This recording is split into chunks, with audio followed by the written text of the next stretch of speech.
d'être là aujourd'hui. C'est un sujet passionnant. Alors, c'est le sujet de est-ce qu'il faut rester au Maroc ou partir à l'étranger? On va aborder beaucoup, beaucoup de points. Donc, moi, c'est Ali, je vais être l'animateur de ce webinaire. Avec nous, il y a Ryan. Ryan, je parle sous ton contrôle, donc tu es aujourd'hui Bac+3. Tu es un ancien algèbre, donc mission française. Et actuellement, tu es en première année prépa en France. Non, tu as fait une première année prépa en France. Et puis après, tu es parti, tu as changé de cap et tu es actuellement en école de commerce à Madrid. N'est-ce pas, Ryan? C'est ça, exactement. Okay. Super. On a Jawad aussi qui est avec nous, qui est Bac+3 également, si je ne m'abuse. Et également. C'est le même parcours. Comment, Jawad? C'est le même parcours exactement, sauf que j'ai fait une prépa différente. Moi, je suis resté au Maroc et j'ai fait ma première année à Descartes, Rabat. Donc, première année prépa à Descartes à Rabat. Et après, tu as rejoint Ryan à Madrid, dans la même école. Exactement. Sympa. Des chemins différents, mais ça converge vers le même point. Ensuite, on a Shadi. Shadi qui est un Bac+2. Qui est un ancien, je pense, aussi mission française, Shadi? Ou bilingue? Shadi, es-tu là? Bon, je ne sais pas. Shadi, en fait, quand tu nous rejoindras, tu clarifieras ce point. Donc, Shadi, actuellement, qui est parti en France, mais qui est revenu et qui est actuellement, en fait, Bac+3 en Sciences Po à Mundiapolis. Ah oui, il a débuté ses études en France et puis il est revenu au Maroc, effectivement. On a Malek, que je connais bien, qui est une étudiante brillante, qui est Bac+1. Bonjour Malek. Bonsoir Malek. Bonsoir. Donc, lycée Sana, système marocain, et qui est en première année en médecine. C'est ça, Malek? Oui, exactement. Tu es à la fac ou privé? La fac. À la fac. Super. Donc, tu vas nous parler de ça. Et on a Ayoub aussi qui est avec nous. Bonsoir Ali. Comment? Bonsoir. Bonsoir Ayoub. Oh. Ça va? Donc tu es Bac+1, c'est ça Ayoub? Oui, exactement. Je viens d'avoir mon bac, j'étais à la résidence, bac général. Ok. Et là actuellement tu es à l'UIC? L'univers, oui, c'est ça. Excellent. Et on a Wafa Fathi, qui est une conseillère en orientation internationale qui va apporter sa touche, en fait, sa connaissance de comment on choisit des écoles, etc. Et qui va nous guider un petit peu, nous apporter un peu de sel et de piment. Ok, on va commencer par Wafa. Wafa, quel est l'état des lieux de l'enseignement supérieur au Maroc? Puisque le sujet, c'est est-ce qu'il faut rester au Maroc ou partir à l'étranger? Comment on choisit? Très bien, je vous remercie. En tout cas, ça me fait plaisir de pouvoir y participer et voir surtout les jeunes et avec leurs multiples chemins et aussi les jeunes qui ont choisi différents chemins académiques dans différentes filières. L'état des lieux, effectivement, c'est une grande question. On va commencer par l'état des lieux d'abord au niveau du Maroc parce que nous avons plusieurs établissements, bien sûr, un très grand nombre d'établissements d'enseignement supérieur qui offrent différents niveaux de formation et de filières. Et bon, bien sûr, les établissements publics en premier lieu, qui sont donc les universités, dans différentes filières, que ce soit les filières scientifiques ou les filières littéraires ou autres.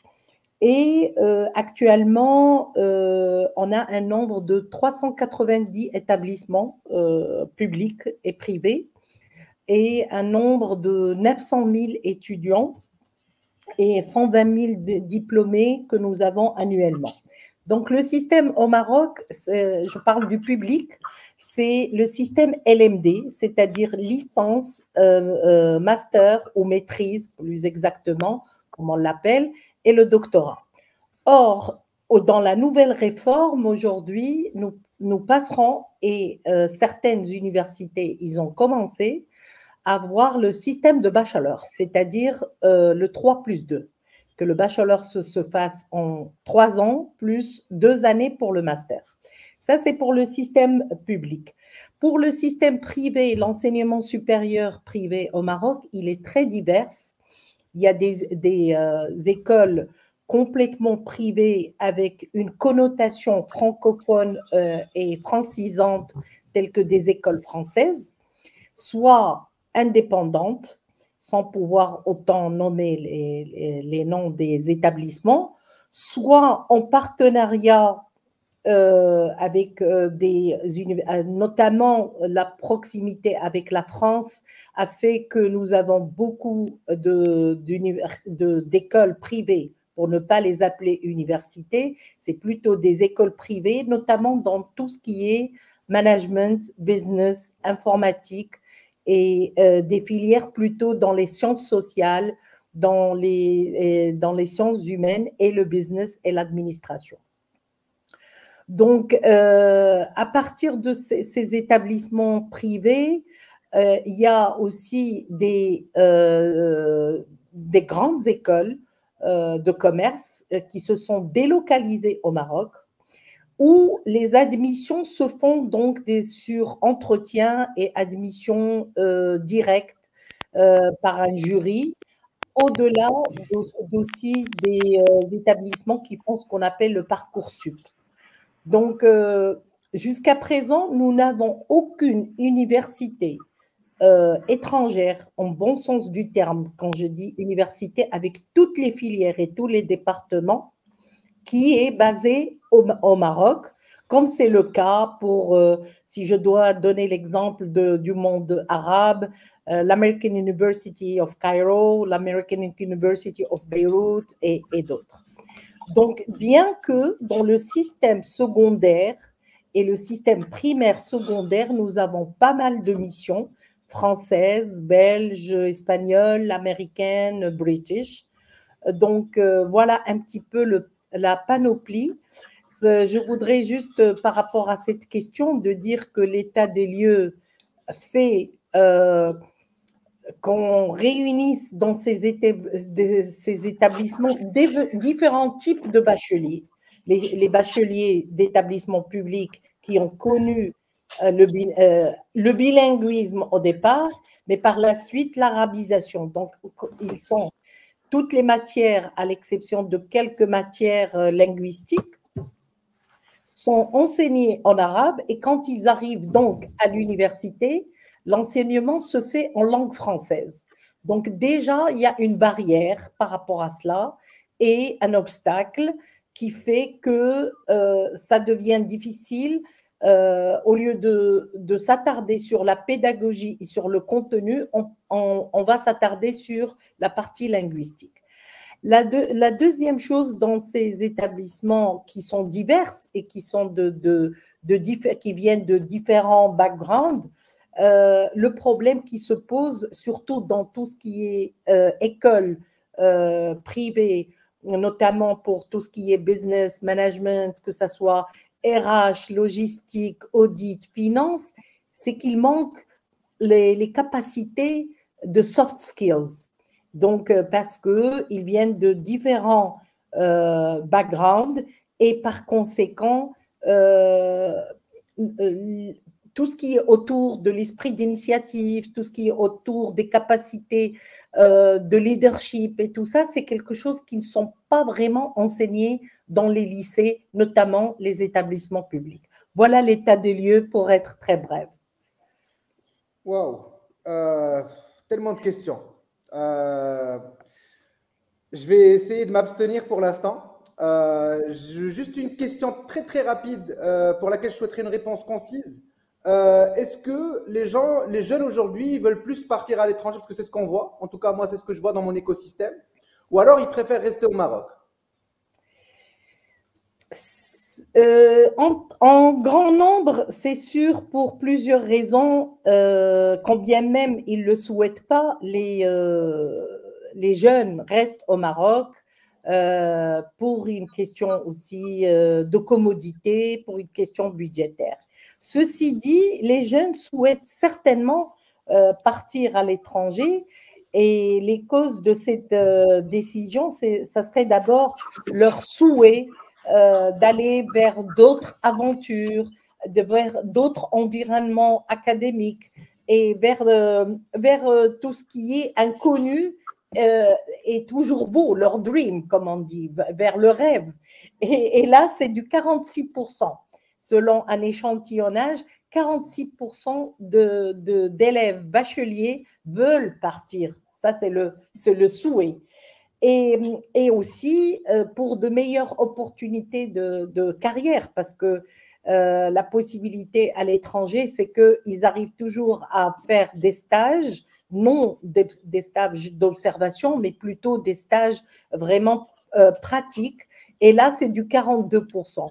Donc, on peut dire, si on doit prendre cet échantillonnage, effectivement, les jeunes veulent partir à l'étranger pour découvrir d'autres environnements où ils sentent plus d'épanouissement par rapport à l'apprentissage. Super. Wow. On va essayer de comprendre un peu le parcours en fait, de nos invités.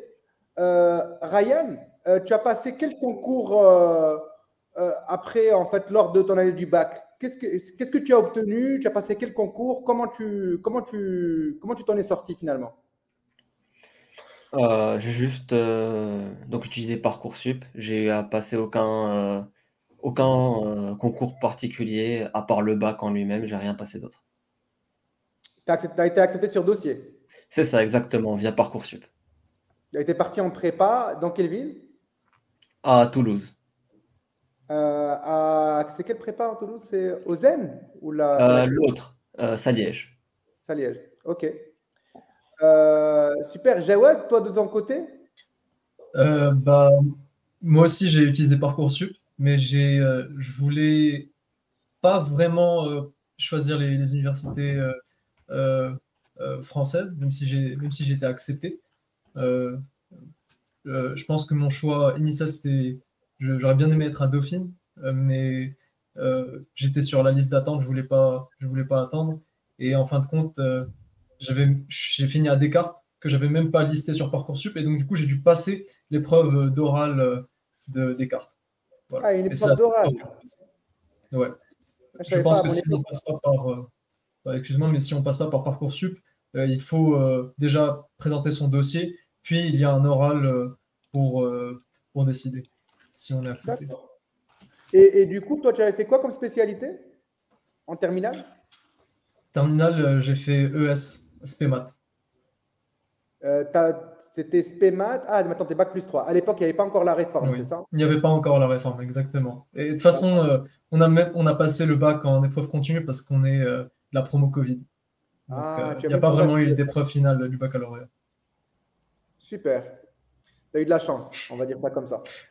Je pense pas, parce que sans me vanter, je pense que les résultats moyens étaient plus élevés que lorsqu'on passait l'épreuve, les résultats moyens étaient plus élevés que les résultats de l'épreuve continue. Tu as bien raison. En général, c'est le cas. Shadi, tu peux nous présenter un peu ce que tu as fait, toi, après le bac? Est-ce que tu as passé un concours? Qu'est-ce que tu as fait? Shadi, tu as un problème de micro? Ah, on parle à moi. Ah, pardon. Alors, bah, Anna, j'ai passé aucun concours pour le coup. C'était admission post-bac à l'époque, l'équivalent de Parcoursup maintenant.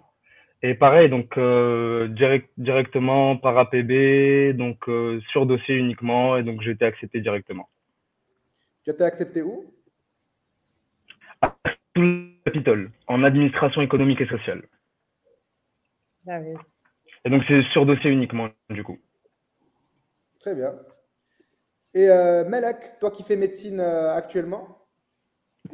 J'ai passé le concours de médecine. C'est un concours commun genre, pour tout le pays, pour toutes les facultés de médecine du Maroc. J'ai passé le concours de l'ENSAM, c'est l'École nationale des arts et des métiers.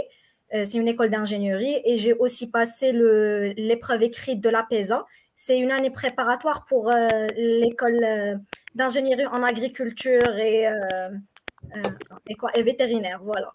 Et j'ai été sélectionnée sur dossier pour les classes préparatoires MPSI au lycée Mohamed V. Et tu as choisi de faire médecine? Ouais. Pourquoi? Parce que, en fait, c'était surtout entre prépa et médecine, parce que pour les écoles d'ingénieurs, je pouvais avoir beaucoup mieux avec 2 années de prépa. Et j'ai choisi médecine parce que c'est un peu le choix safe.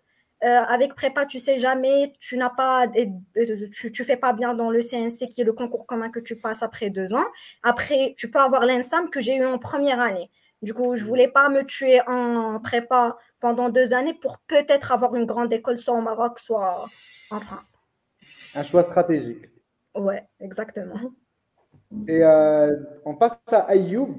Ayoub, raconte-nous un peu Alors, ce que… oui, personnellement, j'ai jamais eu l'idée de vouloir quitter le Maroc. Du coup, je n'ai pas postulé sur Parcoursup ou autre. Dès que on a passé les spécialités en mars, je me suis penché vers l'université internationale. J'ai passé le test d'admission et après, ils m'ont demandé, ils ont vu le bac et le contrôle continu. Tout était OK, du coup, c'est bon. Ouais. En fait, la manière dont tu as répondu, Malak, sur la raison de son choix, c'est extrêmement intéressant comme question. J'aimerais bien avoir l'avis de Ryan. Euh, Pourquoi, en fait, tu as choisi ton école initiale, Ryan? Pourquoi le choix de l'étranger et pourquoi l'école que tu as choisie? Euh, alors déjà, pourquoi à l'étranger? Bon, c'était pas de l'étranger en général, en réalité, j'ai postulé surtout en France. Et pour moi, à l'époque, c'était juste la suite logique. J'ai fait un lycée français et ça me paraissait logique de continuer donc sur des études françaises. Et c'était agrémenté un peu par cette volonté de vouloir justement aller chercher quelque chose de nouveau, une nouvelle aventure, développer l'indépendance, l'autonomie, etc. Euh, et bon, d'autres aussi raisons personnelles qui m'ont poussé un peu vers là-bas. Et pourquoi est-ce que je suis allé en prépa plutôt que sur les autres options? J'avais aussi été accepté à Assas en droit. Et j'ai hésité pendant un moment quand même entre les deux options. Mais principalement d'un côté pour un problème de logement et aussi parce que, on va dire, du point de vue familial, ça poussait un peu plus vers la prépa. C'est plus ou moins comme ça que j'en suis venu à la décision de prendre Liège plutôt qu'à Assas. C'est un sacré parcours. Après, tu as changé, tu es parti à Madrid. C'est ça, oui, Tu nous raconteras plus tard. exactement. Ensuite, Jawed, même question. Pourquoi tu es resté au Maroc? Dis-moi, je t'écoute. Il y avait déjà plusieurs facteurs, on va dire, exceptionnels, notamment l'incertitude liée au Covid. Ça m'a retardé sur certaines de mes décisions. Et alors, j'ai fait le choix de rester au Maroc, mais de changer de ville pour au moins avoir cette expérience-là pour gagner en autonomie. Il y a déjà d'une part ça. Et d'autre part, la formation prépa ECE que proposait Descartes était plus ancienne et sa réputation était déjà là quoi, par rapport à, par exemple, la formation ECE que proposait la résidence. C'était la première année, je crois, au moment où j'avais postulé. Et sinon, j'ai aussi choisi, en fin de compte, par curiosité. J'étais curieux à propos de la prépa. J'ai pas eu les prépas que je voulais sur Parcoursup, donc et j'ai pas forcément mis toutes les options en prépa. Et je voulais pas faire la Sorbonne ni Assas parce que j'ai été accepté. Donc du coup, c'était un peu le choix qui me restait et qui me semblait le meilleur compromis entre certaines de mes attentes, ma curiosité et aussi le contexte général après que je me sois concerté avec ma famille. Excellent. J'aime bien en fait le partage du raisonnement en fait qui était au moment de la décision. Parce que c'est quand même une décision importante, même si Oui. après dans la vie on se rend compte que c'était pas tellement important, mais sur le moment, l'année du bac, on est quand même un peu stressé pour le Complètement. choix qu'on va faire. Shadi, tu peux nous expliquer en fait comment tu t'es orienté et ce que tu voulais faire après le bac, etc. Alors moi, pour le coup, j'avais aucune idée, j'avais pas d'idée précise de ce que je voulais faire. C'était plus un choix, pas par défaut, mais bon, peut-être que c'était un problème d'orientation, mais pour moi, ça paraissait évident après un bac ES à l'époque, donc économique et social. Je me suis dirigé vers l'AES, administration économique et sociale. Donc c'est un mix entre de l'économie et du droit. Donc ça me paraissait vraiment le choix le plus logique à faire. Et puis bon, après le choix, ça c'est en ce qui concerne le choix de la formation. Le plus important pour moi, c'était surtout d'aller à l'étranger, du coup, vivre cette expérience de faire ses études à l'étranger, trouver ses amis, du coup, et faire ses études à l'étranger. Et on a tous cet imaginaire que faire ses études à l'étranger, c'est l'idéal, il y a forcément pas mieux. En ce qui concerne le choix de la ville, ça s'est fait, on va dire, naturellement. Il y a la majorité de mes amis qui vont aller là-bas. Après quelques recherches sur Internet de la meilleure ville étudiante de France, bah, Toulouse sortait beaucoup. Bah voilà, du coup, le choix s'est plutôt porté vers cette ville et cette formation. Très bien.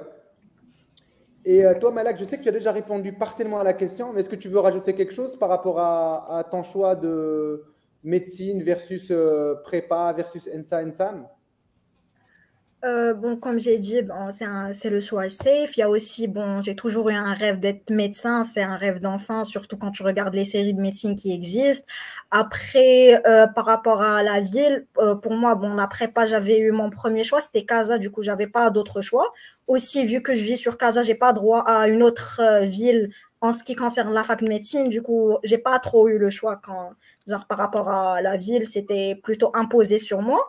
Mais je pense que bon, ça a un bon côté parce que je vis avec mes parents, du coup, j'ai pas à stresser pour beaucoup de côtés. Je viens, genre, il y a tout qui est préparé, j'ai ma chambre, j'ai mon propre espace et ça a des points qui sont négatifs parce que tu n'es pas totalement indépendant, tu connais pas beaucoup de trucs, tu commences ta vie d'adulte, mais tu es encore attaché à tes parents. Mais il y a aussi beaucoup de côtés positifs et c'est comme par rapport au lycée, la vie ne change pas trop, mais c'est juste ça, c'est tout. Ouais. C'est vrai que je connais beaucoup de gens qui, lorsqu'ils partent en première année, ne sont pas prêts à vivre seuls. Et j'en faisais partie, j'ai galéré la première année, mais c'est vrai que c'est important en fait. Parfois, quand on n'est pas prêt, il vaut mieux choisir de garder un peu de proximité avec la famille. Ça facilite un peu les études. Ouais, j'ai des amis à moi qui sont maintenant en médecine, sauf qu'ils sont originaires de Stat ou bien Jdida qui sont venus ici. Bon, c'est un peu dur au début, mais ils s'y habituent avec le temps, ils n'ont pas trop le choix. Et Ayoub, toi qui es à l'UIC, raconte-nous un peu l'histoire de ton choix. Alors, je suis en commerce international, business school. D'accord? J'ai opté pour l'université internationale, en grande partie pour la qualité de l'enseignement. Genre, c'est bien réputé à chaque fois que je demande l'avis de quelqu'un, il me la conseille. Et également, il prépare les étudiants pour le marché du travail. Par exemple, il favorise les partenariats avec les grandes entreprises, etc. Et même, j'ai remarqué que tu pouvais faire un stage dès la première année. Je trouve ça intéressant. Il y a aussi la proximité, vu que elle est à Bouskoura et personnellement, j'habite aussi à Bouskoura. Du coup, Ah ouais, c'est plus pratique. la classe. Il va à pied. Il y a également pardon, les clubs para-universitaires. Genre, j'ai bien aimé. Genre, ça change, tu vois. Tu peux t'impliquer, tu sens que tu peux aider. Il y a plus Et il y a voilà, plus de vie parascolaire, associative que exactement. C'est comme un épanouissement pour l'élève. tu sens qu'il y a beaucoup plus qu'au lycée. Oui, Niveau- oui, beaucoup plus. Il y avait des clubs au lycée, mais je sentais pas ce truc que je ressens actuellement. Tu t'es mis dans un club? Oui, oui, j'ai le club de Rotaract, celui genre pour aider ceux qui sont dans le besoin. Mhm. Et également le club sportif, tu vois, pour te détendre et tout.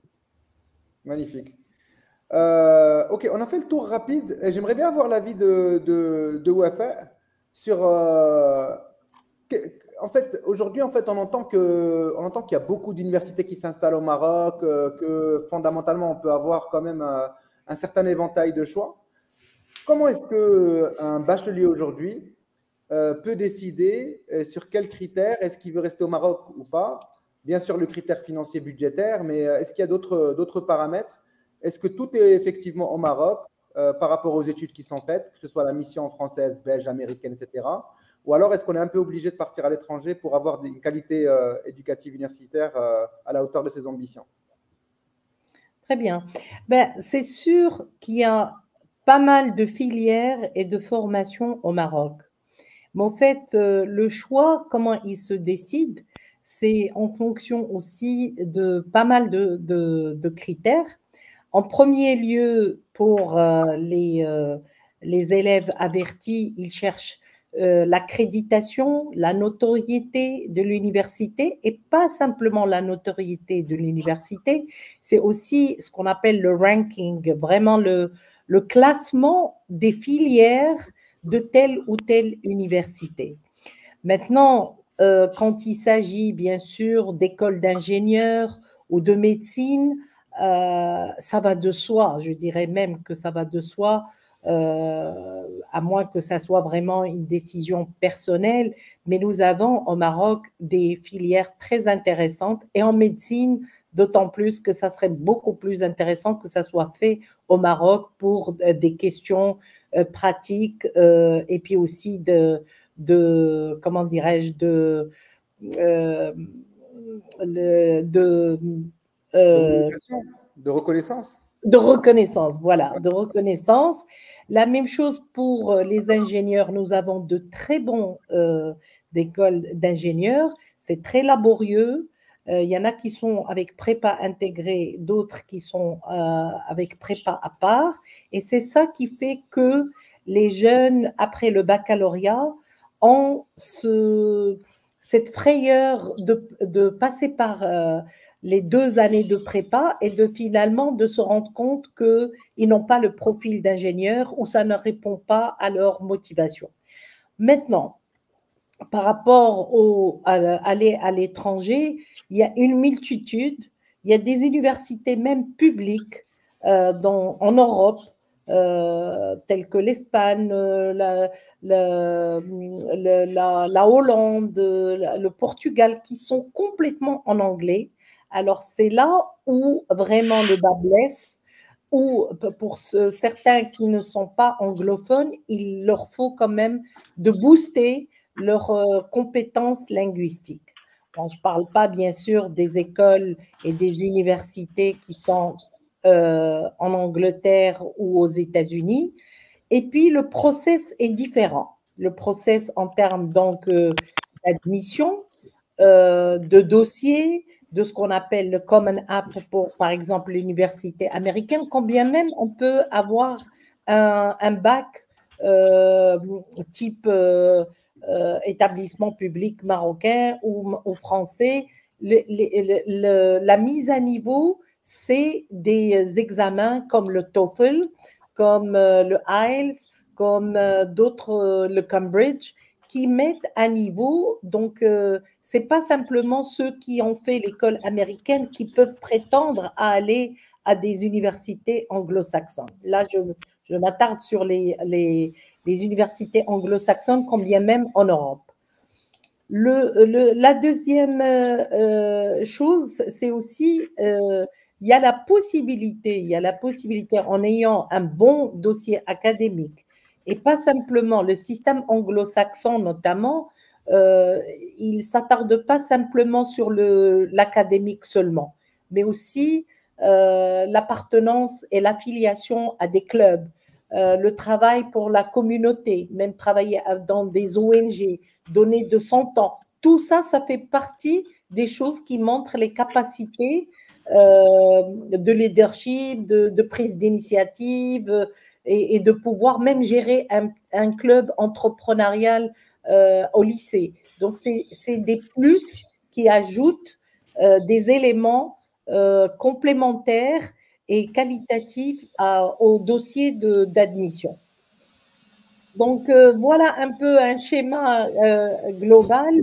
Maintenant, c'est vrai qu'il y a la possibilité aussi des bourses et ça existe. Ça existe dans pas mal d'universités, peut-être moins dans des universités françaises ou quelques pays européens, mais il y a la possibilité d'être dans des universités publiques, même en Espagne et d'autres pays en Europe. Les États-Unis, il y a une panoplie. C'est vrai qu'il y a l'éloignement, il y a la non-proximité, mais il y a des universités étatiques qui sont très bons. Les universités privées, effectivement, ils sont chers, quand bien même il peut y avoir jusqu'à 50% de bourses. Des fois, ils peuvent aller jusqu'à 100%, même pour les bachelors. Je ne parle pas de graduates. Graduates, les masters, très souvent, il y a la possibilité. Mais ce qui freine un peu, c'est le côté linguistique, bon, bien sûr, l'anglais, et la frayeur aussi de passer d'un système à un autre. Et il faut vraiment avoir la motivation et les compétences et les capacités de pouvoir donc switcher, comme on dit. Et puis aussi de pouvoir aller sur un chemin quand même, parce que le système anglo-saxon américain, c'est 4 ans, contrairement au bachelor francophone qui est donc sur 3 ans, enfin dans des pays en Europe. Voilà un peu le schéma. Bon, bien sûr, il y a aussi le timing. Le timing n'est pas le même. Le délai, par exemple, pour les universités américaines, le dernier délai de déposer le dossier, c'est au 31 décembre, ce qu'on appelle le Common App. Dans ce Common App, c'est une plateforme qui peut regrouper jusqu'à 20, l'admission à 20 universités. Donc, la demande d'admission à 20 universités. Peut-être sur les 20, il n'y aurait que 50% qui vont accepter et 50 ou peut-être plus, selon donc le niveau académique et selon aussi les critères que j'ai cités. L'Angleterre, le dernier délai est le 15 janvier. Le Canada, c'est le 22 janvier. Donc déjà, si on veut aller dans ces universités de renommée et de notoriété et qui sont donc, ils ont une accréditation, il y en a qui ont même triple accréditation, ce qu'on appelle EQUIS, AMBA, CSB. Donc, bien sûr, avant l'année du bac. Donc, au fait, même si on n'a pas encore le bac en poche, c'est un processus qui commence depuis la seconde. Il faut que la progression des notes soit qualitative et en progression exponentielle. La seconde est une moyenne et que ça va en exponentielle, la première ou l'année avant le bac, je pense qu'on l'appelle sixième, et l'année du bac, au fait, ce n'est que le fruit. Même le premier semestre déjà ou le premier trimestre, on est déjà préparé à savoir quelle université partir. Alors que le système francophone, notamment le système français, c'est beaucoup plus tard. Les concours se passent au-delà du mois de juin. Le parcours sup, il se passe beaucoup plus tard dans l'année. Donc, ça donne un peu plus de temps. Mais en même temps, c'est un temps limite entre le bac et le choix. C'est un temps peut-être, et d'avoir les résultats du concours, c'est un temps d'un mois. Donc, du coup, ça limite un peu les choix. Et donc… Je vais essayer de résumer de ce que je comprends. En fait, si on est l'année du bac et qu'on est le bac français ou le bac marocain, et qu'on se pose la question, est-ce que je vais aux États-Unis étudier ou alors je le fais en France ou là au Maroc? Là, c'est une mauvaise question parce que, en fait, fondamentalement, c'est quelque chose qui se prépare bien en avance. C'est ça, Wafa? Ça se prépare, certes, l'année avant le bac. Ceci dit, si l'élève se prend que durant l'année du bac, il faudrait que ça se prépare avant le 31 décembre. Il y a un délai qui est le 31 décembre. C'est-à-dire, entre janvier et mars, on reçoit les résultats d'admission et le dernier délai pour garantir sa place à l'université, c'est le 1er mai. Donc, vous voyez, c'est quand même un processus qui est très strict au point de vue délai. Ceci dit, là, je parle de la plateforme Common App qui regroupe jusqu'à hauteur de 20 universités. Ceci dit, il y a des universités qui font ce qu'on appelle ongoing process, c'est-à-dire qu'on peut, allez, on s'est réveillé au mois de mars et on va dire, je vais demander mon admission à telle ou telle université. Le choix serait limité, c'est-à-dire il y aurait peu d'universités qui font ongoing process. Wow, super clair, très très riche. Pour ceux qui ont suivi, super. Pour ceux qui n'ont pas suivi, il y aura une rediffusion sur YouTube, sur les différents canaux. Mais c'était super, super dense, super riche. Merci beaucoup de ce partage. On va essayer de prendre quelques questions de l'audience. Donc, il y a une petite question. S'il vous plaît, mon petit frère a fait un bac français. Vous nous conseillez l'université en France ou plutôt aux USA? On va poser la question à Jawed. Alors, déjà, j'aimerais bien ajouter quelques détails et j'aimerais bien apporter des précisions. Dans le système secondaire américain, il faut différencier entre ce qu'on appelle university et community college. University, ce qui serait plus équivalent à une sorte d'école, grande école, et community college, c'est plutôt l'université publique. L'université publique, bon, les frais sont très limités, c'est accessible, c'est relativement accessible. Ça, c'est pour le community college. Et pour university, déjà, les frais d'inscription sont élevés. Beaucoup d'étudiants aux États-Unis s'endettent pour poursuivre leurs études là-bas. Donc, il y a déjà une contrainte budgétaire qui est supérieure à la contrainte budgétaire, même si on part en France. Ensuite, il y a probablement des prérequis en termes d'épreuves, en termes de dossiers, notamment le SAT, pour pas mal d'universités, si l'on vise une université prestigieuse aux États-Unis. Et ça requiert une préparation spécifique. C'est un concours. Donc, peut-être qu'il faut déjà en amont préparer le SAT. Enfin, le niveau en anglais, bon, certes, c'est corroboré par l'épreuve de SAT, mais c'est quelque chose qui est essentiel. Il faut se demander si on a un niveau qui est bon en anglais. Et enfin, il faut voir, je pense qu'il faut vraiment s'intéresser à ce qu'on veut faire précisément. Il faut voir les filières qu'apportent les universités françaises. Est-ce qu'il y a quelque chose d'unique aux États-Unis? Est-ce qu'il y a aussi peut-être des raisons annexes? Je ne sais pas moi, peut-être quelqu'un est vraiment fasciné par la culture américaine. Mais à mon avis, c'est un choix qui n'est pas évident parce que justement le système marocain s'apparente beaucoup au système français. Ce serait plutôt, ça serait unique. C'est plutôt quelque chose de rare, je dirais, pour un élève de choisir ce parcours-là. Super, merci beaucoup du complément. Ali, si tu permets, si je peux apporter une précision par rapport à cela. Alors, la bonne nouvelle, Jawed. Dans le menu. Je vais être rapide. Promis être rapide. Jawed, la bonne nouvelle, c'est que SAT n'est plus obligatoire. Il est pour pouvoir différencier un étudiant et un autre par rapport à la bourse et par rapport aussi au choix de filière. Mais il n'est plus obligatoire dans toutes les universités américaines. Deuxième précision, Community College est une très bonne alternative, notamment budgétaire. La seule chose, c'est que quand on opte pour un Community College, ça veut dire qu'on a un bac+2 et il y a des partenariats entre les Community College et les universités américaines étatiques et non privées, mais il faut rester dans le même état.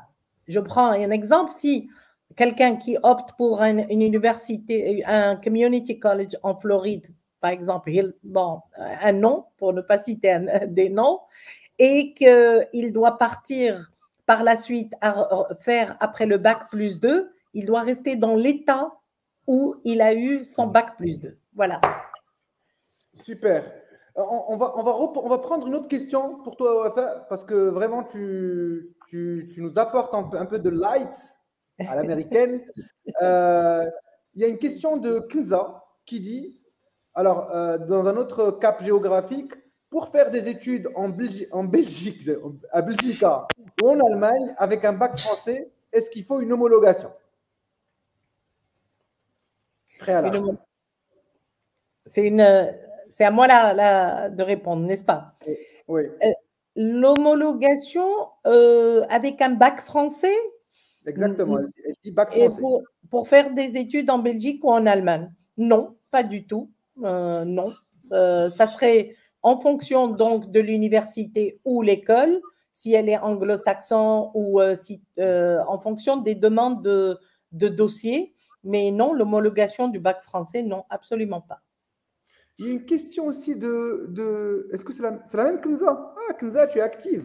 Donc, avec un bac français, comment est-ce qu'on intègre les écoles marocaines, puisqu'on n'a pas, en fait, on n'a pas le code Massar ou on n'est pas inscrit sur Massar comme les élèves du bilingue?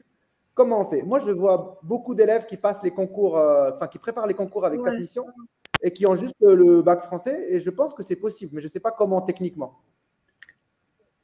Je peux répondre à cette question.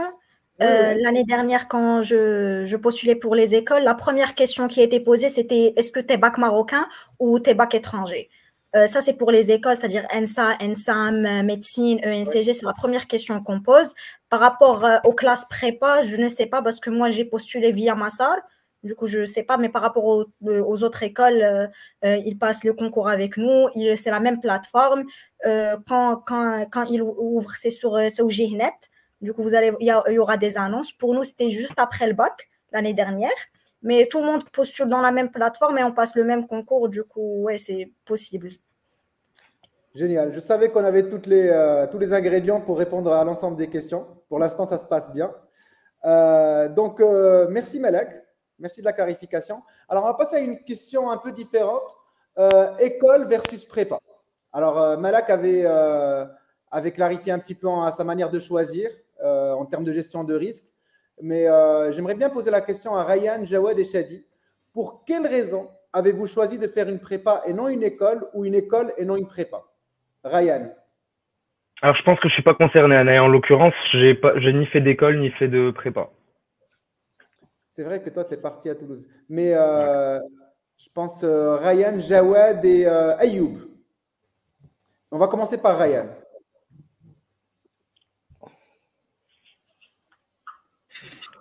Donc, bon, j'ai commencé par choisir prépa en réalité. Donc, c'est qu'après que j'ai décidé de me réorienter. Et je pense aussi que je suis probablement une personne ici avec la vie le plus tranchée sur les prépas.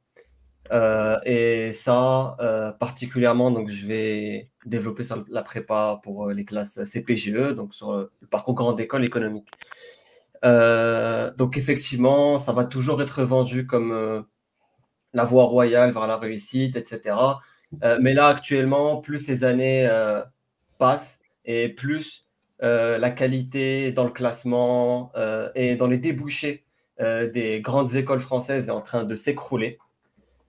Et la quantité de travail, la quantité de pression mentale, la quantité de poids qu'on va mettre sur l'épaule d'un élève pour que peut-être, éventuellement, il puisse atteindre un top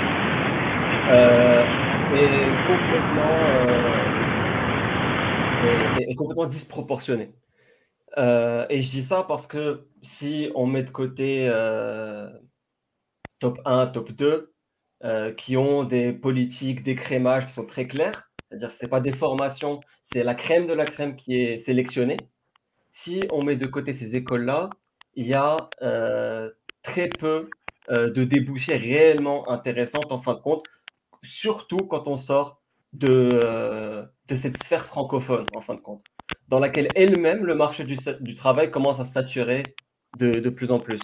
Donc, à partir du moment où j'ai eu mon choix de réorientation, c'était très clair pour moi qu'il fallait partir vers un parcours école.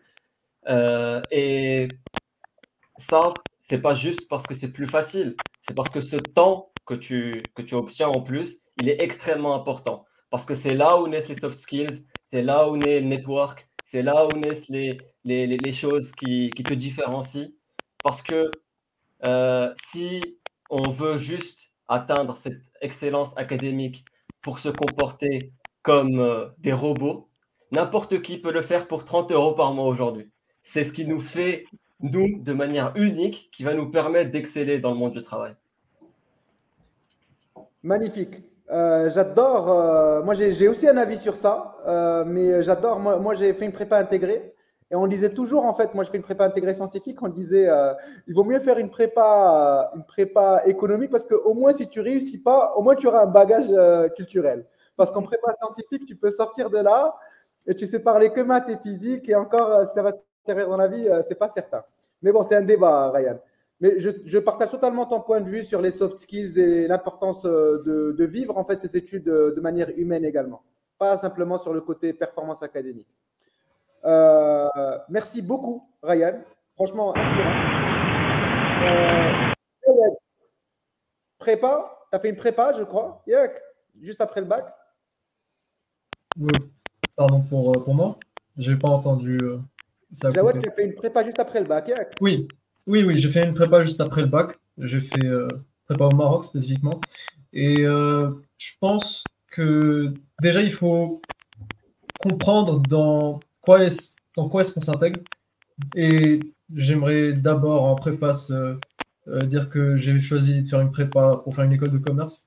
Je ne pourrais pas parler des prépas scientifiques pour intégrer les écoles d'ingénieurs. Et comme l'a dit, je confirme ce qu'a dit Ryan, statistiquement, je trouve que le risque est trop élevé par rapport à la récompense dans un contexte, à moins qu'on soit dans un contexte francophone, et encore, c'est clairement le top des écoles de commerce qui vaut le coup, à mon humble avis. Et enfin, je peux dire que même ta remarque sur le bagage culturel, je dirais que c'est mitigé, parce que en réalité, la logique de la prépa, c'est une logique de performance. L'objectif, c'est pas forcément d'accumuler des connaissances qui sont pratiques, à l'instar d'un bachelor, c'est vraiment des connaissances, une quantité élevée de connaissances avec des degrés de complexité variables qui vont permettre aux examinateurs de voir quelles personnes se sont justement le mieux préparées à passer des concours. C'est un proxy pour établir le niveau de performance des élèves par rapport à plusieurs critères. Et c'est déjà de ce constat-là qu'il y a des différences. Parfois, on peut être accepté par une prépa par une école de commerce qui est moins réputée, qu'une autre. On peut avoir des résultats qui ne sont pas forcément conformes au classement standard, mais aussi, je trouve qu'après 2 ans de prépa et 3 ans d'école de commerce, je ne pense pas que ce sera évident de voir le bagage culturel qu'on a pu acquérir en prépa pour tous les élèves. Super. Donc, deux personnes against. C'est vrai que la prépa, c'est un produit franco-français. Hein, c'est spécifique à l'éducation française. Ayoub, toi, tu en penses quoi? Toi, tu n'as pas fait de prépa?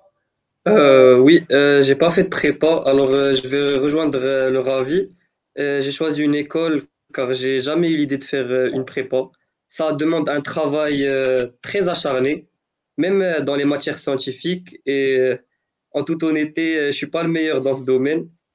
Et comme ils ont dit, ça contient un stress énorme et ça demande un mental en acier, comme on dit. Alors, étant conscient de mes propres compétences et préférences, j'ai estimé qu'une école correspondait mieux à mes objectifs. Très clair, magnifique. J'apprécie vraiment les réponses, c'est très riche aujourd'hui. Franchement, ravi. Juste un petit point, c'est tellement qualitatif que je me rends compte que il y a des problèmes de micro parfois, ça grésille. Donc, je ne sais pas qui est l'intrus, mais faites attention à vos micros, s'il vous plaît. Ou alors, la régie peut nous aider à identifier et à accompagner la personne qui a un problème de micro.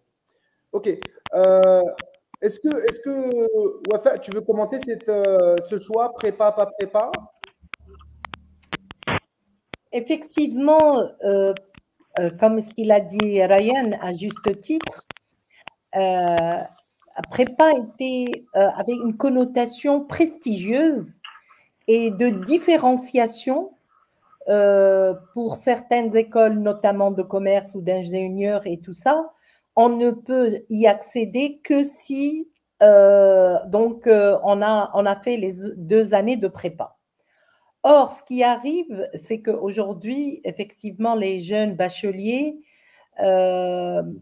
n'ayant pas vraiment fait une orientation académique au bon sens du terme, de vouloir faire la prépa ou pas la prépa, donc quelque part, ça les démotive un peu parce que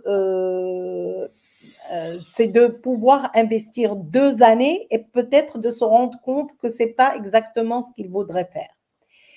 Et comme ce qu'il a dit Ryan, et j'y adhère, le côté prestigieux de la prépa n'y est plus. Parce qu'aujourd'hui, il y a des réformes éducatives dans pas mal d'universités, il y a des mises à niveau comme le système, par exemple, anglo-saxon de foundation ou de introduction. De plus en plus aujourd'hui, même les universités et les écoles de commerce françaises, je dirais, ils deviennent de plus en plus dans une dimension anglo-saxon. Donc, c'est beaucoup de pression, effectivement, c'est beaucoup de pression. C'est à la limite, je ne voudrais pas être très pessimiste, mais c'est même de burn-out et ça peut vraiment couper l'élan. Des fois, ça peut couper l'élan. Maintenant, il y a des profils d'étudiants qui sont faits pour les prépas, qui sont dans l'endurance, dans le travail acharné, et ça ne poserait aucun problème pour eux. Mais la prépa n'est pas donnée à tout le monde. Et si bien qu'aujourd'hui, il y a des possibilités de prendre une autre direction sans pour autant avoir donc ce fardeau de prépa qui fut prestigieux, qui n'est plus le cas aujourd'hui. Voilà. Magique. On a dézingué la prépa. Une centaine d'années de tradition française. Je plaisante. Donc, très très bien. Alors, on va passer à une question pour Ryan, Shadi et Jawed. Vous qui avez en fait commencé vos études et vous avez changé de cap. Vous avez franchi un pas. Il y a des gens en fait qui sont dans une escalade de l'engagement. Ils n'arrivent pas forcément à avoir le courage de changer rapidement, le plus rapidement possible. Quels conseils pouvez-vous donner aux étudiants en première année qui n'osent pas franchir le pas du changement d'études? On va commencer par… allez, pour changer un petit peu d'ordre, Jawed. Allez, bien. Ok. Personnellement, des regrets, il y en a. Pas vraiment à l'égard de la prépa. Je pense même qu'en termes de profil, c'était peut-être… c'était pas parfait, mais c'était principalement des regrets au niveau personnel. J'aurais pu faire des choses, j'aurais pu prendre de meilleures décisions. Et pour le coup, j'ai compris au bout d'un moment que la prépa, ça ne me permettait pas de valoriser mes compétences, notamment en anglais. Je pense que j'avais un niveau qui n'était pas assez valorisé dans le système français. Bon, je pense que je suis quand même satisfait de certaines des décisions que j'ai prises. J'ai pris plus de temps pour moi-même. À un moment, je savais que j'allais pas continuer en deuxième année, donc j'ai freiné et j'ai pris soin de ma propre santé mentale et j'ai vu d'autres horizons et j'ai essayé de faire un choix réfléchi qui cette fois correspondait mieux à mes compétences, dans lequel je pourrais plus briller. Et j'ai aussi quand même, je pense, essayé de conserver certains des acquis, des acquis de la première année de prépa. Du coup, satisfait du choix, est-ce que ça a confirmé que ton instinct était bon? Pour la première année de prépa, je dirais que c'était pas. Enfin, j'étais curieux. Je pense que je pourrais pas forcément juger à 100%, parce qu'il y avait plein de circonstances qui ne sont pas exactement dues à la prépa. Mais en tout cas, si j'allais refaire une prépa, pour l'instant, je suis du côté non. Et certainement pas prépa ECE au Maroc. Très clair. Ryan, toi qui est parti à Toulouse pour plein de raisons et qui est reparti, en fait, qui est parti ensuite à Madrid, quel conseil tu souhaites donner aux gens qui n'arrivent pas ou qui n'osent pas franchir le pas d'un changement d'études après avoir initié son parcours post-bac? Une année, c'est rien du tout. C'est vraiment, vraiment rien du tout. C'est loin d'être trop tard, c'est loin d'être du temps perdu. Si vous vous sentez mal, si vous ne voyez pas de futur dans ce que vous faites, il est vraiment encore temps de changer. L'année que vous avez perdue, entre guillemets, elle ne sera rien comparée au chemin qui sera ensuite forgé dans le fer que vous allez vous tracer ensuite. Votre état mental est important, votre santé mentale est importante et ça sert à rien de jouer les héros parce que en fin de compte, si on perd tout, on n'a pas de deuxième chance. Mais on peut avoir une deuxième orientation. Et ça, il faut le faire par choix avant de devoir le faire par nécessité. Donc, non, il faut vraiment pas avoir peur de faire ce changement-là. Et il y aura toujours un moyen de garder une richesse par rapport à l'expérience que vous avez accumulée auparavant. Et toutes ces petites imperfections dans votre parcours, etc., c'est la même chose. Ce qui fait c'est la même différence entre le travail de l'artisan et de la machine. C'est vos petites imperfections qui vont faire que vous allez être un produit unique et qui va plaire aux autres dans le monde du travail plus tard.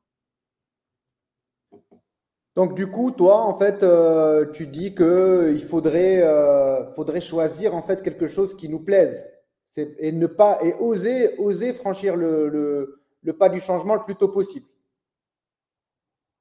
Ben, si on a fait le bon choix au début, tant mieux. Bien sûr, pas besoin de changer. Mais effectivement, si on a l'impression qu'on n'est pas sur la bonne voie, il faut le faire le plus tôt possible. Oui.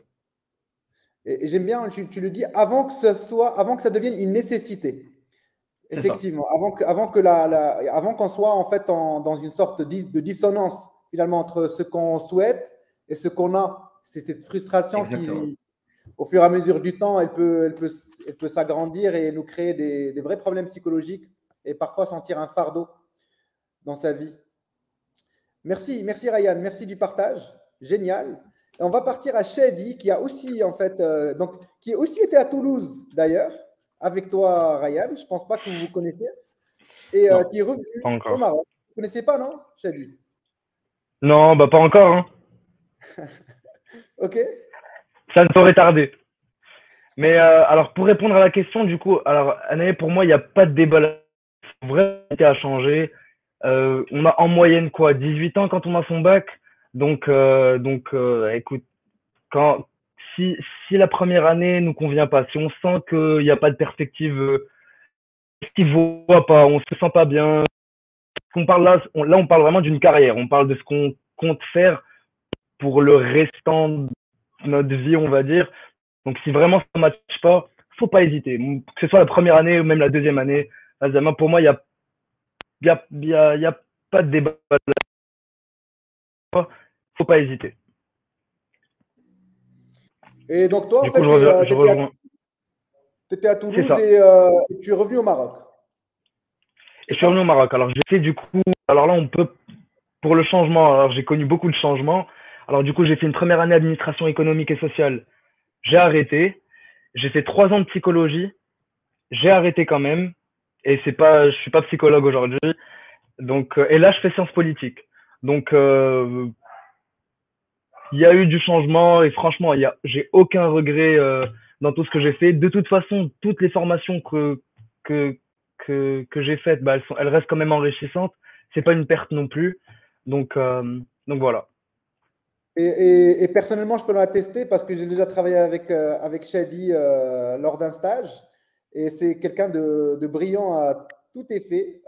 J'ai eu le privilège et l'honneur de voir que changer d'études et de cap, c'était pas forcément quelque chose qui était corrélé à un manque de discipline, de volonté ou à des soft skills manquantes, mais ça pouvait aussi dénoter d'une vision plus large.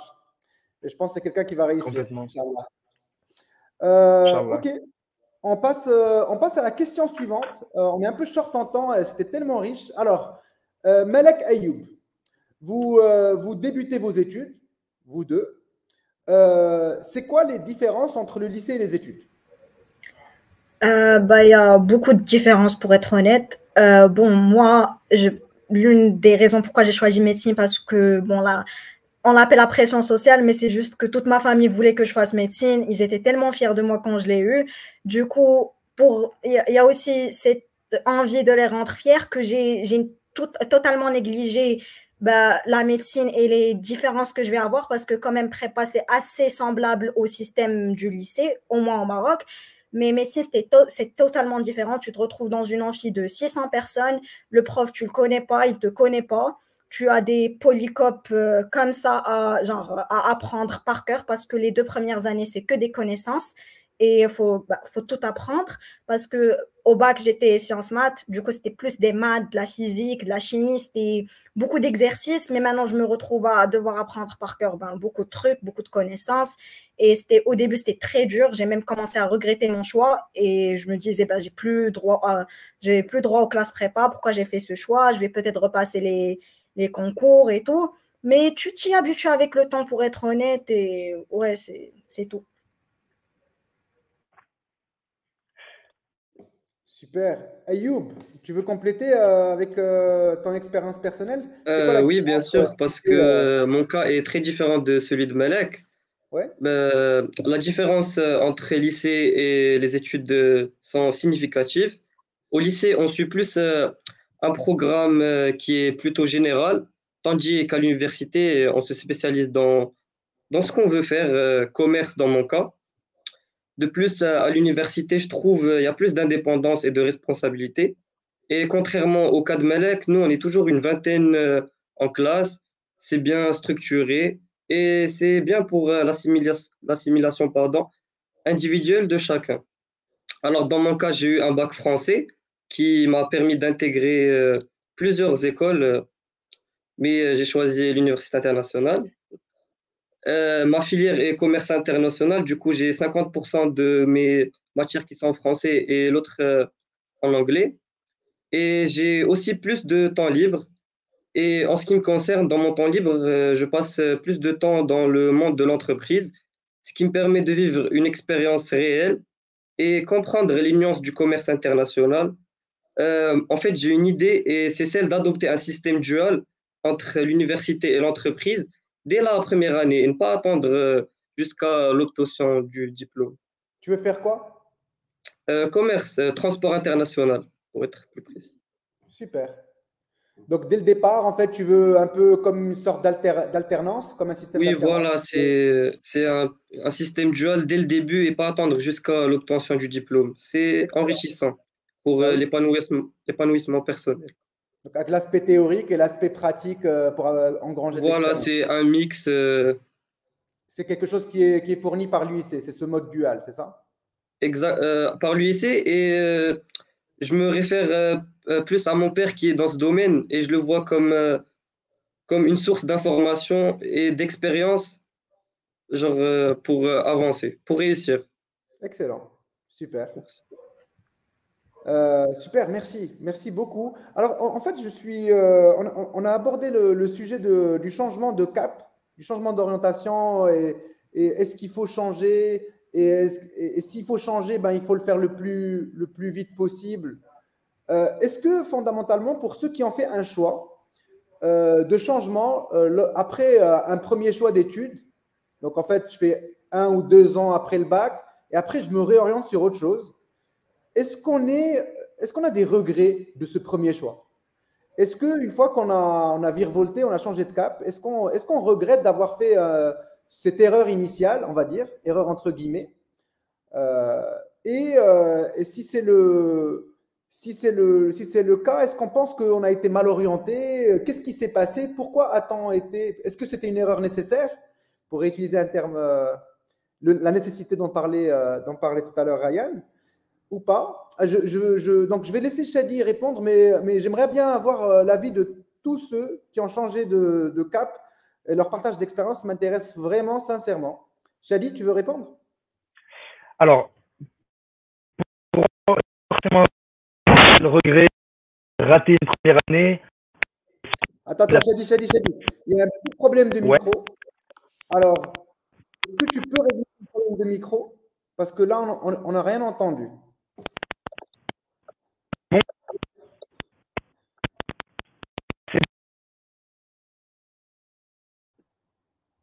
Non, on n'entend pas.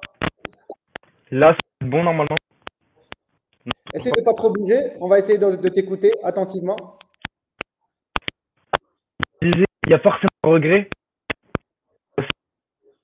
de décevoir un peu la famille, de rater la première année. Forcément, il y a le regret principalement, je dirais.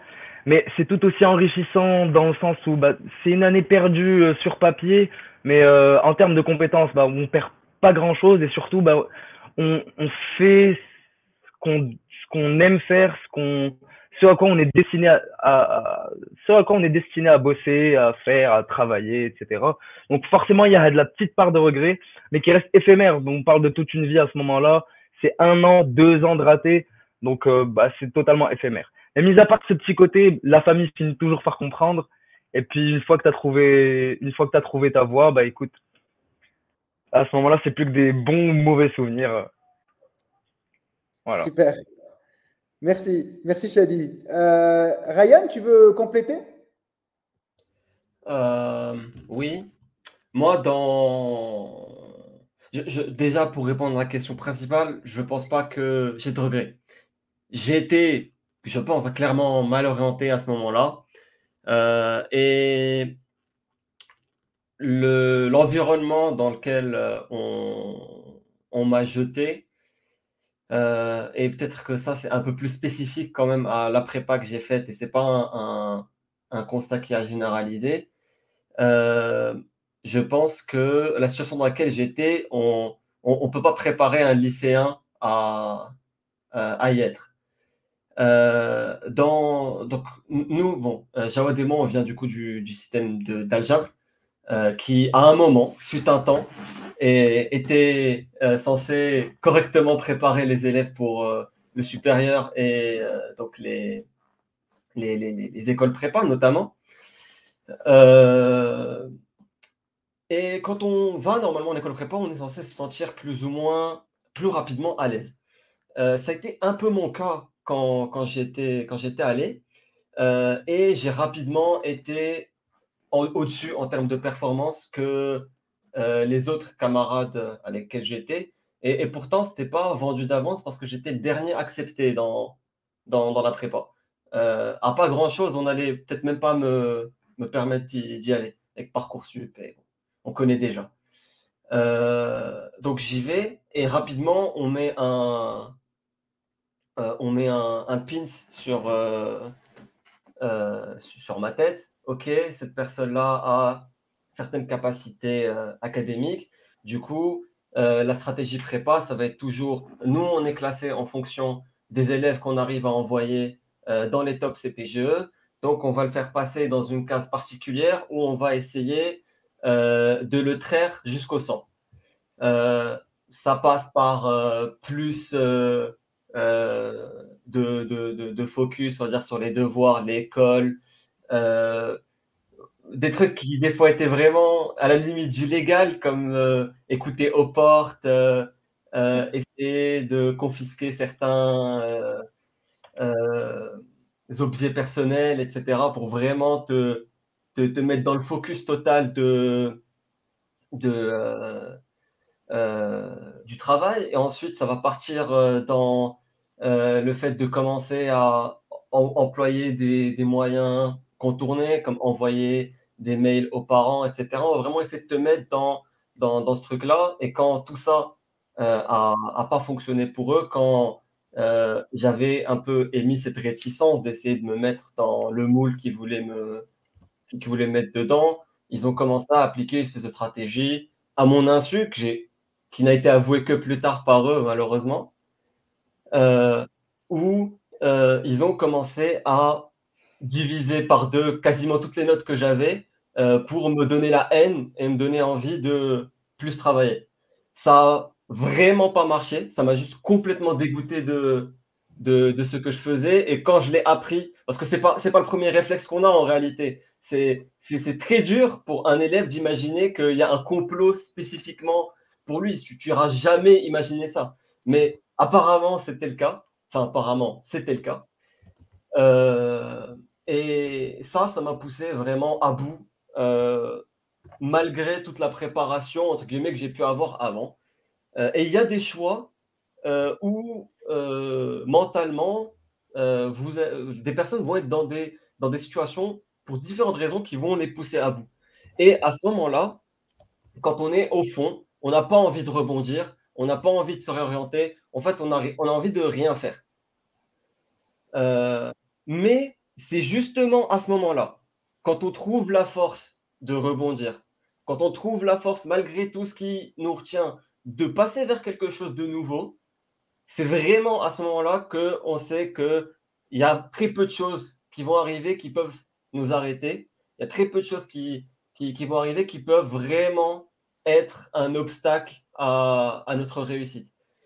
Et pour moi, ça, c'est un message qui est vraiment important à faire passer, parce que des fois, c'est pas juste la peur, des fois, on est juste fatigué et on n'a pas la force de vouloir partir avec quelque chose d'autre, et on n'a pas la force de braver de nouveaux défis, mais c'est quelque chose de possible. Ma décision de réorientation n'était pas du tout évidente parce que en arrivant à Madrid, j'avais pas un niveau d'anglais excellent et je devais poursuivre toutes mes études en anglais, et je savais pas parler un seul mot d'espagnol, donc tout ça fallait l'apprendre en allant en allant quoi, sur le tas. Mais c'est vraiment pas quelque chose que je regrette en fin de compte, parce que maintenant au moins je sais que je suis capable d'aller au-delà de certains obstacles, et même si c'est douloureux de l'ajouter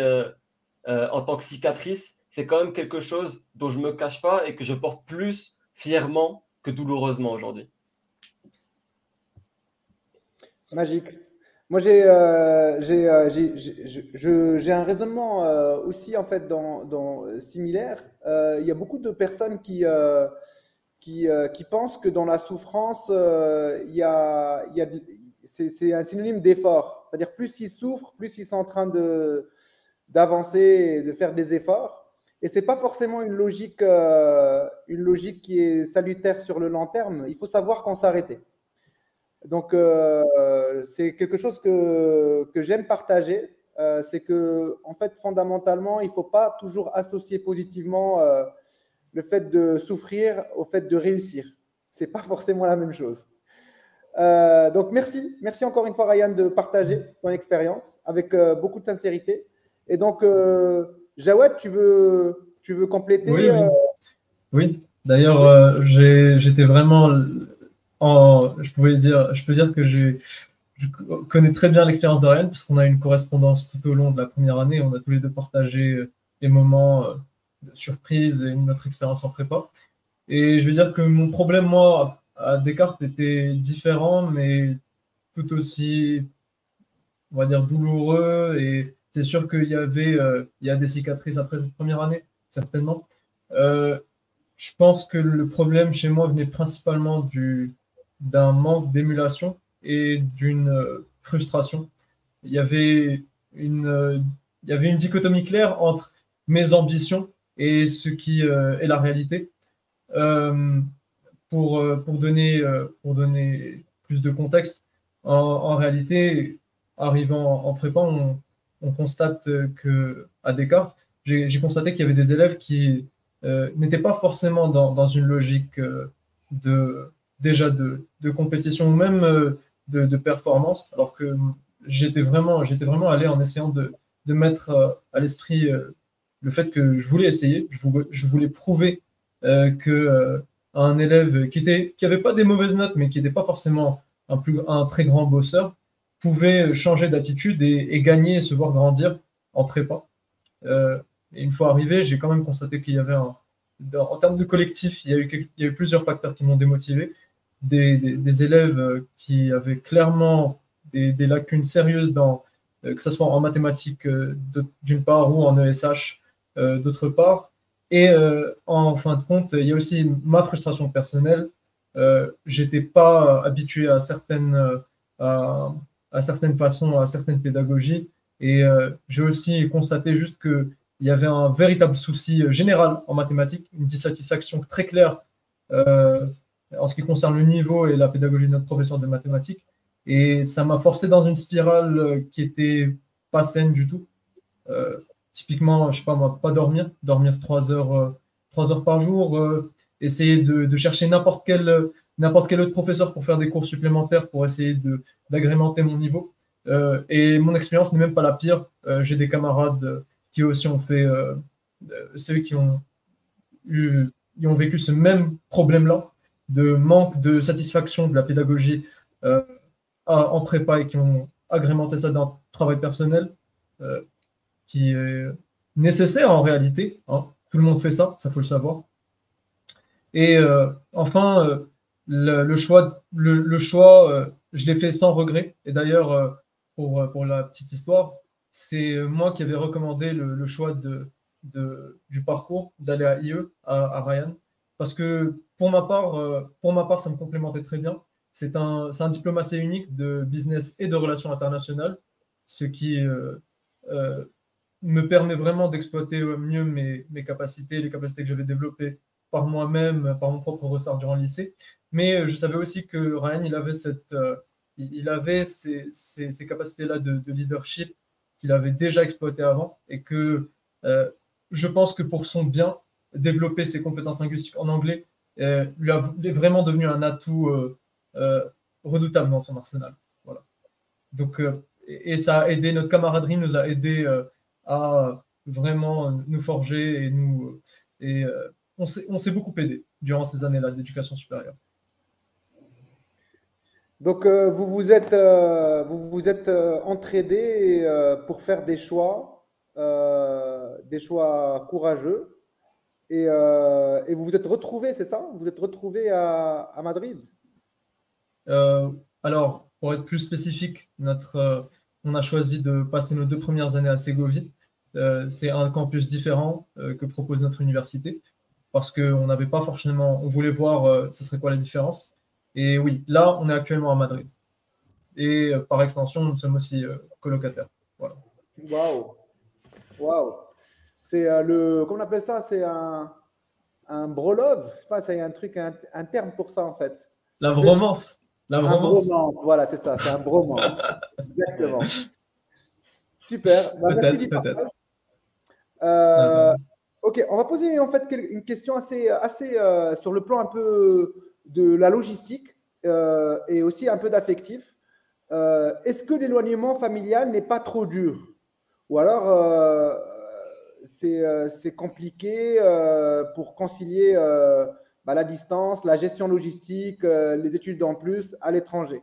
Je sais que par exemple pour moi, quand je suis parti en France, je ne savais même pas faire la lessive. Tellement mes parents, enfin surtout ma mère, m'avait un peu trop chouchouté.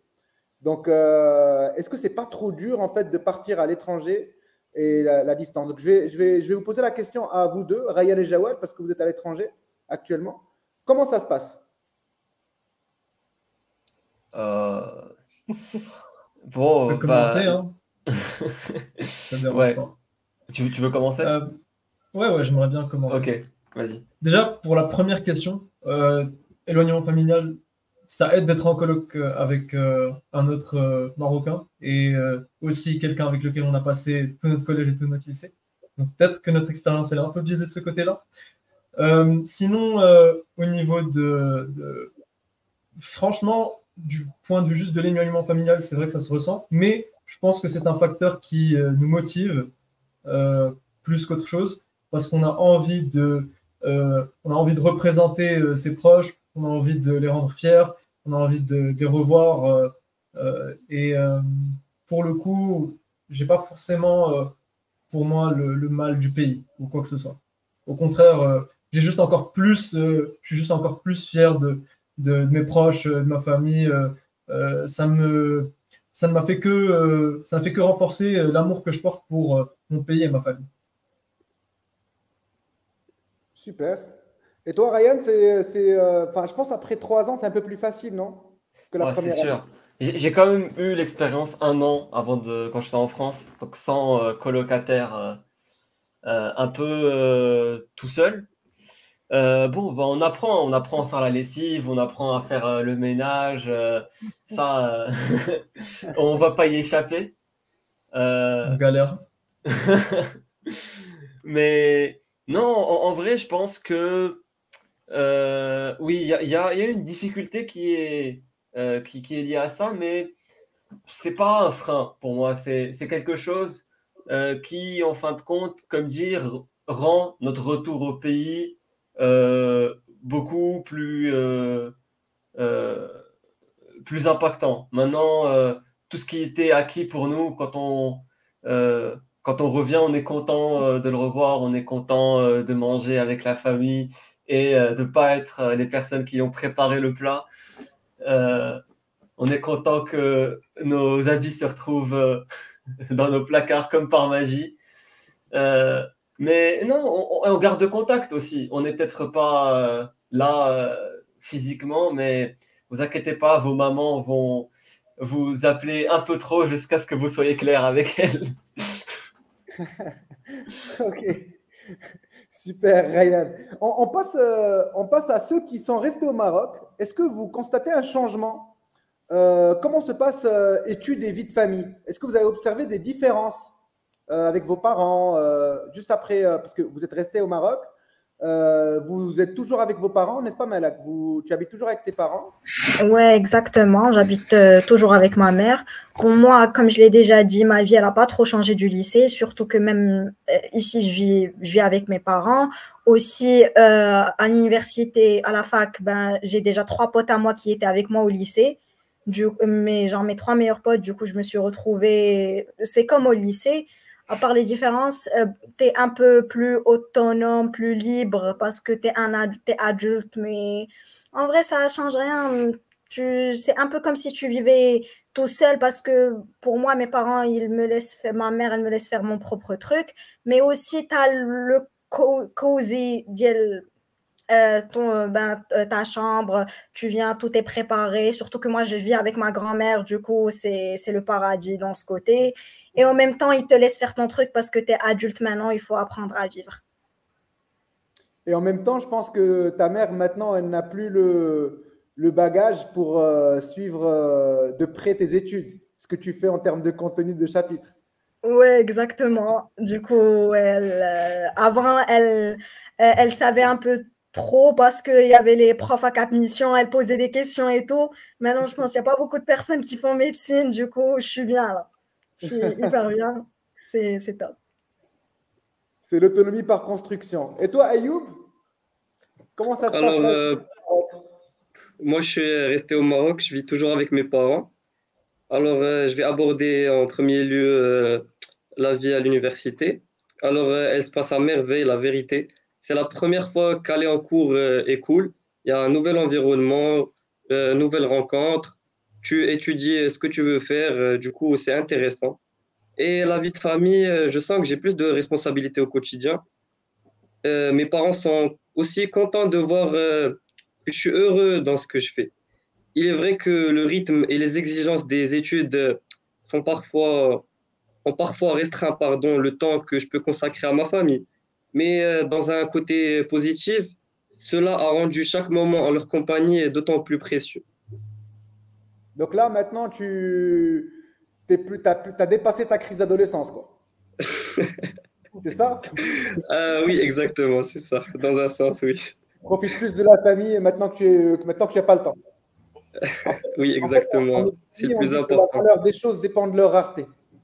Exactement. C'est quand tu te détaches de ce que tu avais tous les jours, que tu commences à te consacrer à tes études, que tu diminues le temps que tu donnes à tes parents, que tu te rends compte qu'ils ont une valeur très importante sentimentalement parlant. Hmm. Waouh! Ouf, super! C'était rafraîchissant. Il y avait beaucoup d'infos. Franchement, merci du partage à tous. C'était aussi sincère. Il y a beaucoup d'authenticité, de générosité dans le partage. On va passer à une partie où on va se poser la question de qu'est-ce qu'il y a après les études en termes d'emploi, notamment, qu'est-ce qui se passe après? Alors, Wafa, quel taux d'emploi pour les formations supérieures lorsqu'on étudie au Maroc? Très bien. Ben, contrairement à ce qu'on pense toujours que le taux de chômage est tellement important au Maroc, qui est de 13%, la bonne nouvelle, c'est que quand même, quand on fait des études supérieures, et pour donner des chiffres de 2022, le taux d'emploi est de quand même 42%. Bien sûr, en fonction des formations supérieures, toutes filières confondues. Et le chômage, il touche beaucoup plus les 15% quand même pour Bac+2, pour les DUG, et bien sûr 22% pour le secondaire, pour ceux qui s'arrêtent au niveau du baccalauréat, ou des fois ils font Bac+1 et ils s'arrêtent, et du coup, ils ne vont pas plus loin. Ce qui est moins alarmant, c'est que, bonne nouvelle, prépa ou pas, Bac+4, toutes filières confondues et ingénieurs, c'est quand même 7%. Maintenant, c'est vrai que même dans les métiers d'ingénieur, aujourd'hui, il y a beaucoup de réformes et beaucoup de filières qui se sont greffées à plusieurs types d'ingénieurs. Avant, on entendait beaucoup plus parler de génie civil. Aujourd'hui, un ingénieur génie civil, tard dans son expérience professionnelle, s'il ne se forme pas et s'il ne fait pas de la formation continue en tout ce qui est management, ça serait obsolète un peu ce qu'il a appris dans le côté technique. Et puis aussi d'autres métiers qui ont vu le jour grâce à la digitalisation, comme le marketing, par exemple. Il reste quand même toujours en bons chiffres tout ce qui est autour de la communication, tout ce qui est autour de la publicité, du marketing digital. Bon, bien sûr, les métiers qui sont le plus demandés aujourd'hui, c'est tout ce qui est autour de télécommunications, l'informatique, l'intelligence artificielle, tout ce qui est autour de la digitalisation, que ce soit technique ou même technico-commercial. Donc, voilà un peu pour vous donner juste une idée par rapport au métier et ce qui est le plus demandé. Aussi, commerce et distribution arrivent avec un pourcentage de 31%.